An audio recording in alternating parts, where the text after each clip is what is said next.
Hi, everybody. I'm Clark Eaton here with All Sports, and this is our second edition of Monday Night News Live. Today, we will talk about today is the deadline for franchise tag players, and today there were some players who got the franchise tag and will not be available via free agency. Now, let's start with uh, he was really the first one to get franchise tagged this morning. It was Justin Houston. Now, Justin Houston is a pass rusher for the Kansas City Chiefs, and about I would say early in the morning, he got franchise tagged, and now he will not be available via free agency. Also, Demarius Thomas and Des Bryant are also expected to get franchise tags today. From what I've been hearing as a report, Demarius Thomas has already gotten his franchise tag uh, today.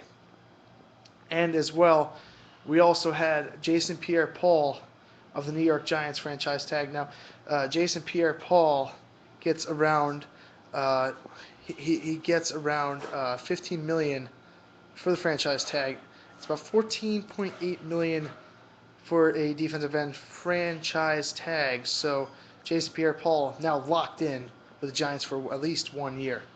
Now there also have been rumors that the Giants might take a crack at Devin McCourty.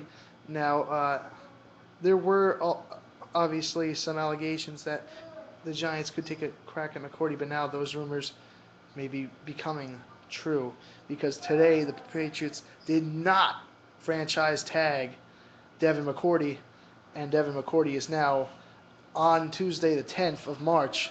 By the way, we'll be having a All Sports free per view. It'll be NFL Money and Power live at this very same building, March the 10th, next Tuesday night at 4 p.m. That's when the league year starts, and that's when free agency begins. But also, I will say this: with the Giants franchise tag of Pierre Paul, it allows them to still have just around 10 million in cap. So they could get a couple of small wide receiver small wide receivers for a cheap price, or again they can go after McCourty. Now, interesting note. Uh, what was I gonna say? Stephen Gostkowski of the New England Patriots was given a franchise tag earlier today. And this causes some concern, though, for Patriot fans because now they lose their top safety and could possibly lose their top corner as well, Darrelle Revis, later, again, next Tuesday at 4 p.m. That's when NFL free agency begins. And this is when it will begin on all sports. But now, at this time, I will have my guest that I usually interview here on All Sports Monday Night News Live, and that is Brett Cohen. So, Brett Cohen, hi and welcome to the All Sports Monday Night News Live studio. Just tell the fans a little bit about yourself and what you did for this team last year. Thanks for having me, Clark. My name is Brett Cohen. I played quarterback the past 2 years, and we had a successful season. And with that successful season, I'm hearing now that obviously you're a senior. Have there been any offers or any calls from any colleges, so to speak? There's been a couple, but I'm still not sure what I want to do yet. So Well, this has been Brett Cohen. Now, we don't just interview here on All Sports Monday Night News Live. We also sit down, we talk a little football. And what I was telling my fans, Brett, was that um, earlier in the day, Justin Houston, pass rusher for the Kansas City Chiefs, got franchise tag. Now, what do you, as a player, believe that Justin Houston can do now being on the Chiefs for another year? Do you think he'll be better next season, or do you think that his peak has come and gone? no, I think it's great. You get franchise tagged, and you're part of a program. That means so. I think it's a great thing. I think he'll excel next year. Well, I think that, being a franchise tag player, you're important as a player. You're one of the top members of that franchise that contributes to your team every single day. And I think with Justin Houston being franchise tagged, not only is this a big relief for the Chiefs, but now I think they could focus more on wide receivers. They're going to have some money in the cap, but the question remains, will they get a receiver in free agency, knowing that there's so many teams being uh, in the hunt for a wide receiver, especially the Cleveland Browns, the Minnesota Vikings are just a couple. Now, what do you think on that situation? Who do you think in this crop of free agents this year goes where, and what do you think will be the top wide receiver that goes to a team that may be bad, but they're a piece or two off from being in a playoff team? Well, I really think they're gonna pick up a receiver in the draft. You know, they're in the teens in the draft, and I think they'll pick a decent wideout from a phenomenal Division I school. Now, there's three main choices as a receiver. You have the skill set of Amari Cooper, you have the speed and quickness and end zone ability of Kevin White, and you have the consistent ability of Devontae Parker from Louisville. Who do you think goes first, and who do you think will be the number one pick in the draft? I think Amari Cooper's gonna go first. Not first in the draft. I do believe Jameis Winston will go to the Tampa Bay Buccaneers. Um, but I think wide receiver wise, I think it's gonna go either Amari Cooper, or Kevin White for the first wideout to be picked.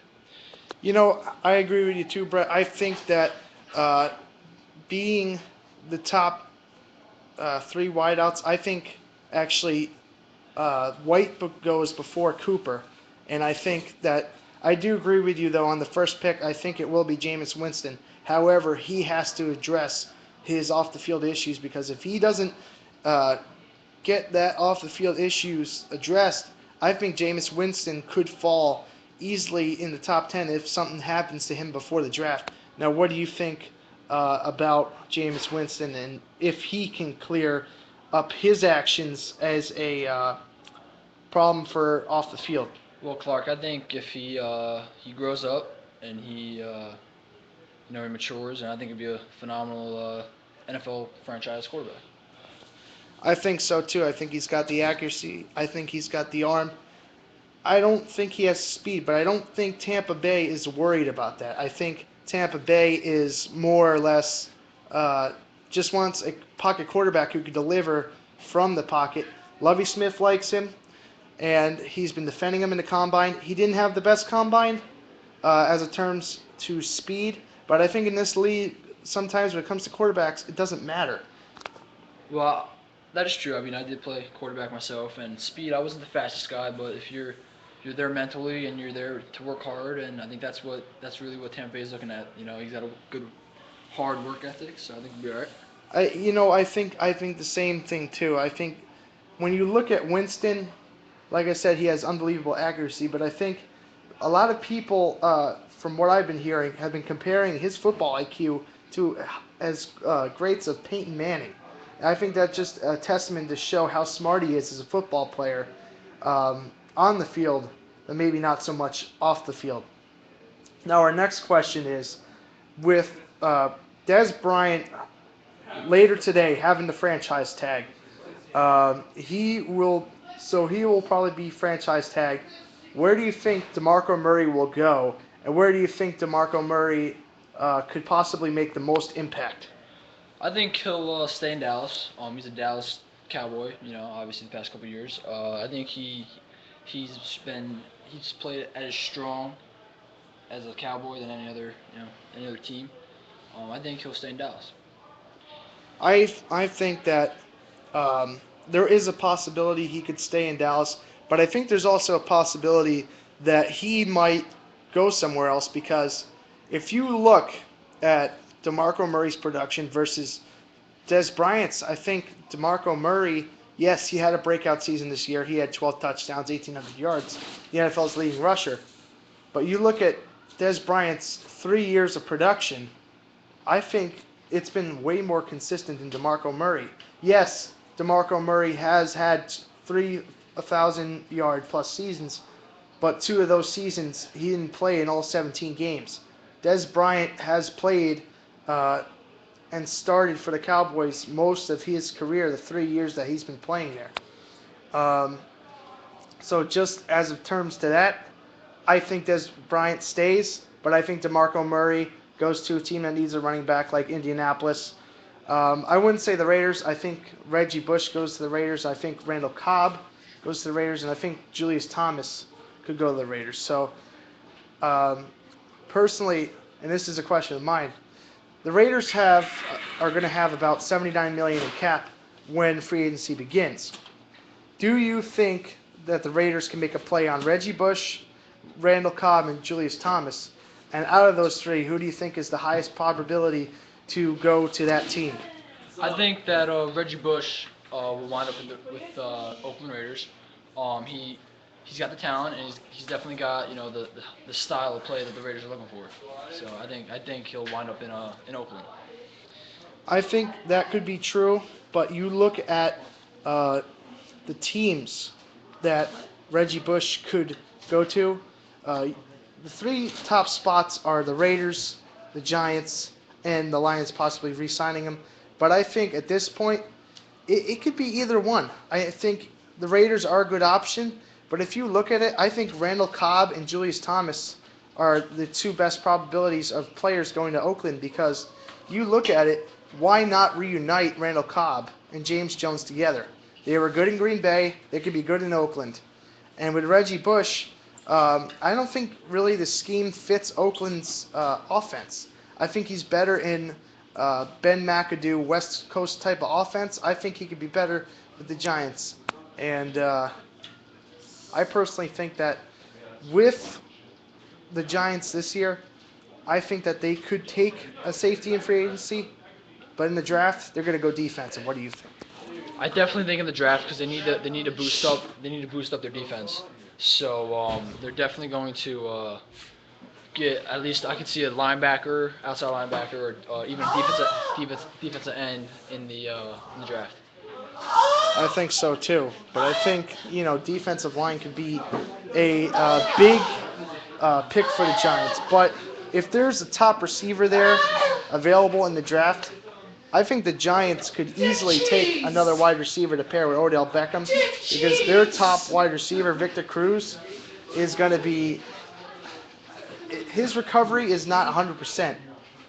So, personally, I think that they'll at least add a receiver in free agency. Now, you personally, as a quarterback, always know how good you could play and how good you could be as a starter. With Josh McCown now signing a 3-year contract with Cleveland, do you think that with a Pro Bowl offensive line and a good defense, do you think that McCown could thrive in Cleveland? I do think that I think Cleveland's the right place for him, the right program for him.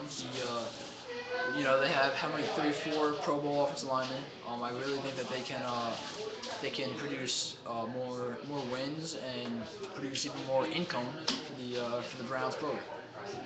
I think so too. I think if you look at Josh McCown, now Buffalo might have been a better fit because their defense was 4th in the league even without Kiko Alonso. But I think if you look at it, I think Cleveland's the best fit because they have the best offensive line.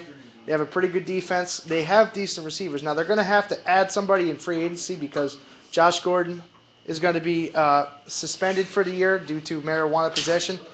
But I think that with McCown being possibly the starter for Cleveland, I think he could thrive in Cleveland, and Cleveland could get back to the playoffs. I think it'll take them a couple years, 1-2 years, just so you can get comfortable, with the program. I do think that maybe 3-4 years down the road they could even be a playoff contender. I think so too. This has been All Sports Monday Night News Live. It'll be next Tuesday night that we will have our first All Sports free per-view presentation. It'll be NFL Money and Power. It'll be live at 4 p.m. and we will discuss NFL free agency and who will go where come Tuesday night. This has been a presentation of All Sports. and welcome next Monday night for Monday Night News Live once again. Thanks, Clark. Brett, it's been good having you. Thank you. What's going on here?